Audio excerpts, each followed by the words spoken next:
اعوذ باللہ من الشیطان الرجیم بسم اللہ الرحمن الرحیم۔ امید ہے آپ سب لوگ خیریت سے ہوں گے۔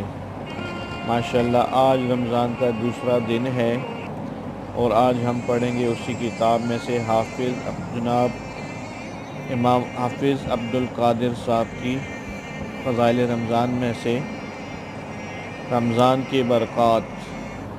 رمضان کی برکات میں سے محدث الاثر حضرت علامہ سید محمد یوسف بنوری رحمۃ اللہ علیہ ماہنامہ بیانات میں ماہ رمضان کی برکات و فضائل بیان کرتے ہوئے رقم اعتراض ہے۔ ماہ رمضان در حقیقت مومن کو ولی کامل بنانے کا ایک عجیب آسمانی نسخہ ہے۔ نفسانی خواہشات بھی مختلف قسم کے ہیں۔ کچھ خصلتیں تو انسان میں درندوں کی ہے، دوسروں کو مارنا، پیٹنا، توڑنا پھوڑنا اور غیظ و غضب کی تقاضوں کو پورا کرنا۔ کچھ خصیتیں جانوروں کی ہے، شکم پروری، تن پروری، کھانے پینے اور سونے وغیرہ کے مشاغل، اور اس کے نتیجے میں حوائج ضروریہ۔ کچھ نفسانی تقاضے شرمگاہ سے متعلق ہے، جن کو ہم عرف میں نفسانی خواہشات کہتے ہیں۔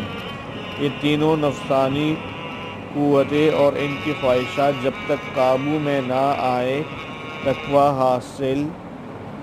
تقوی کا حصول ممکن نہیں۔ اسلام یہ چاہتا ہے کہ تمام علماء اخلاق کا کہنا بھی یہی ہے کہ ان تینوں قوتوں کی تہذیب و اصلاح مجاہدہ اور ریاضت کے ذریعے ہو جائے، یعنی ان کا رخ صحیح ہو جائے، ان کا استعمال بروقت اور برمحل ہو، بیجا اور ناوقت استعمال اور غلط راہ روی سے کلی طور پر اجتناب ہو جائے۔ اس مقصد کے حصول کے لیے حکماً و عقلاً میں ہمیشہ سے چند اصولی امور پر اتفاق رہا ہے۔ تقلیل طعام، کم خوری۔ نمبر 2، تقلیل کلام، کم گوئی۔ تقلیل منام، کم خوابی۔ تقلیل اختلاط مع العام، لوگوں سے کم ملنا جلنا۔ ماہ رمضان کے روزے ان تینوں مقاصد کو پورا کرتے ہیں۔ روزہ دار کو دن میں طلوع فجر سے غروب آفتاب تک کھانے پینے اور نفسانی خواہشات پورا کرنے سے بالکل روک دیا گیا۔ رات میں تراویح، قیام لیل، شب بیداری کے ذریعے نیند پر کنٹرول کرنے کا موقع فراہم کیا گیا ہے۔ 3، تلاوت کلام اللہ اور ذکر اللہ و استغفار کی کثرت کی ترغیب دے کر قلت کلام، کم گوئی کی تربیت کی گئی ہے۔ 4، رمضان کے عشرۂ اخیرہ میں اعتکاف کو مسنون قرار دے کر لوگوں سے کم ملنا جلنا اور بلا ضرورت میل جول ترک کرنے کی عادت پیدا کرنے کی تدبیر کی گئی ہے۔ پورے ایک ماہ یہ ریاضت کرنے کا مقصد یہی ہے کہ یہ خصلتیں مستقل عادات و اخلاق بن جائے۔ چنانچہ پورے 30 دن سحری کا حکم دے کر سحر خیزی کی عادت ڈالی جاتی ہے، اور پورے ایک ماہ تراویح کا حکم دے کر شب میں کثرتوں سے نفل پڑھنے کی عادت ڈالنا مطلوب ہے۔ بس میرے بھائی دوستوں کو سنا کہ اللہ تعالیٰ اس پہ عمل کرنے کی توفیق عطا فرمائے، اور ہم بھی چاہیے کہ ہم بھی یہ فضائل رمضان میں سے ہم جو پڑھ رہے تھے، حافظ عبدالقادر صاحب کی لکھی ہوئی کتاب ہے۔ انشاءاللہ ابھی ہم پڑھیں گے فضائل اعمال میں سے فضائل رمضان۔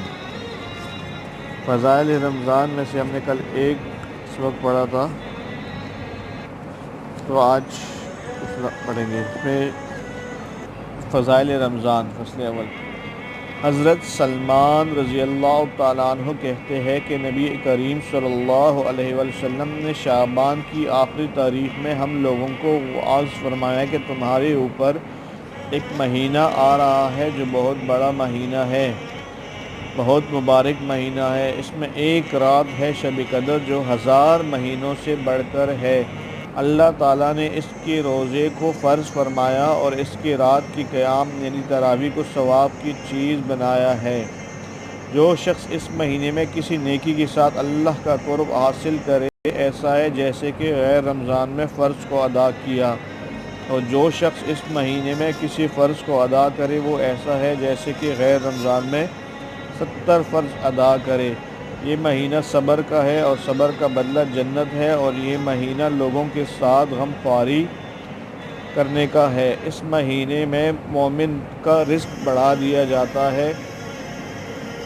جو شخص کسی روزے دار کو روزہ افطار کرائے اس کے لیے گناہوں کے معاف ہونے اور آگ سے خلاصی کا سبب ہوگا، اور روزے دار کے ثواب کی مانند اس کو ثواب ہوگا، مگر اس روزے دار کے ثواب سے کچھ کم نہیں کیا جائے گا۔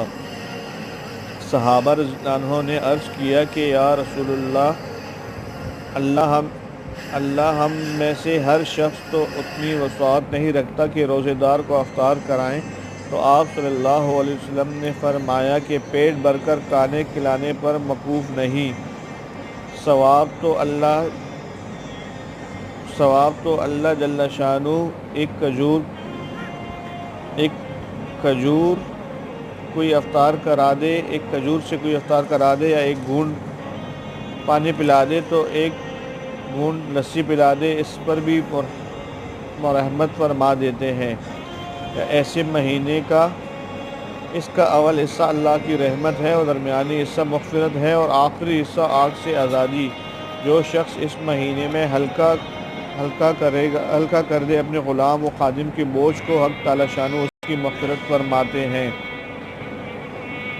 اور آگ سے آزادی فرماتے ہیں، اور 4 چیزوں کی اس میں کثرت رکھ کر، جن میں سے 2 چیزیں اللہ کی رضا کے واسطے اور 2 چیزیں ایسی ہیں جن سے تمہیں چارہ کار نہیں۔ پہلی 2 چیزیں تم اپنے رب کو راضی کرو، وہ کلمہ طیبہ اور استغفار کی کثرت ہے۔ دوسری 2 چیزیں یہ ہے کہ جنت کی طلب کرو اور آگ سے پناہ مانگو۔ جو شخص کسی روزے دار کو پانی پلائے، حق تعالیٰ قیامت کے دن میرے حوض سے اس کو ایسے پانی پلائے گا جس کے بعد جنت میں داخل ہونے تک پیاس نہیں لگے گی۔ میرے بھائیوں، آج ہم نے یہ ایک عربی کا ہوتا جس کا ترجمہ ہم نے پڑھا ہے، فارسی کہتے ہیں، تو انشاءاللہ کل ہم اس کی جو فائدے ہیں وہ کل ہم انشاءاللہ اس میں سے پڑھیں گے۔